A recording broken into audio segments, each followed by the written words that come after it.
Bonjour à tous, le Tour de France Femmes dans le Jura s'est terminé mais pas dans la région. La Norvégienne Sigrid Oxeth a remporté hier la 3e étape entre Genève et Poligny. Elle a été la première à franchir la ligne d'arrivée dans le département après 157 km de course et surtout après une échappée record de près de 90 km. Écoutez la réaction de Sigrid Oxeth après cette journée qui était vraiment très particulière pour elle. On avait analysé cette étape et c'était vraiment l'objectif de ce tour, cette 3e étape.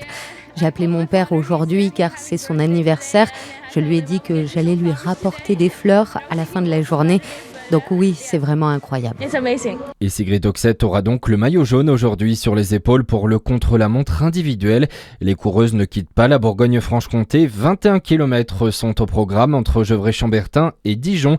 Le premier départ aura lieu un peu après 14h30. Les coureuses qui devront encore s'adapter face aux fortes chaleurs qui touchent la région cette semaine. Le Jura et le Doubs sont toujours en vigilance orange canicule ce matin. La Côte d'Or ne fait pas partie de cette liste, mais plus de 30 degrés sont attendus tout de même cet après-midi à Dijon pour l'arrivée du Tour. La région aussi touchée par les orages ces dernières heures. Face à ce risque, la mairie de Chalon-sur-Saône a pris la décision hier de fermer ses parcs municipaux dès 17h30. Autre décision, la première soirée des Guinguettes, quai de la Monnaie, a été annulée pour des raisons de sécurité. Un partenariat au service de la protection des territoires face à l'évolution du risque de feu d'espace naturel. Le SDIS du Doubs et la Chambre d'agriculture Doubs Territoire de Belfort s'associent à travers la mise en place d'un réseau d'agriculteurs volontaires. Ils pourront venir en appui des pompiers lors de certaines interventions. Dans le même temps, en Gironde, la quasi-totalité des 220 000 évacués ont pu regagner leur logement.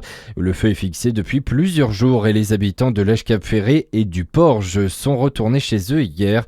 Plusieurs campings ont aussi eu l'autorisation de rouvrir en fin de journée. Au Porge, les flammes ont détruit 183 habitations.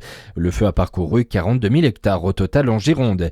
La situation reste problématique en revanche dans le Var. Selon le préfet, 52% de la superficie de la commune de Corrins a brûlé. Le vent dans le secteur du Gros-Bessillon demande une extrême vigilance. Une chaleur qui amplifie le phénomène de sécheresse également. L'Office français de la biodiversité alerte sur une situation historique et critique pour les petits cours d'eau français. Dans son dernier bilan, l'OFB déplore une dégradation exceptionnelle de l'état de nos rivières à la fin juillet. 1373 cours d'eau sont impactés par des ruptures d'écoulement. Et puis le dernier opus de Spider-Man réalise le plus gros démarrage depuis la pandémie de Covid au cinéma.